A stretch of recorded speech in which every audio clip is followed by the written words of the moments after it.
আগামীর বাংলাদেশ হবে ইসলামের বাংলাদেশ, আগামীর সংসদ হবে কোরআনের সংসদ।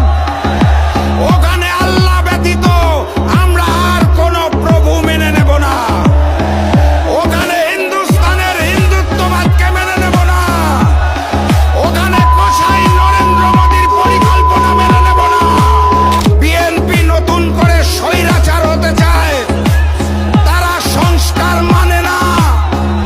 যারা নতুন বাংলাদেশের সংস্কার মানে না, তাদেরকে আমরা লাল কার্ড দেখাবো ইনশাআল্লাহ। যেই স্লোগানে হিন্দুস্তানের বুক কাঁপে,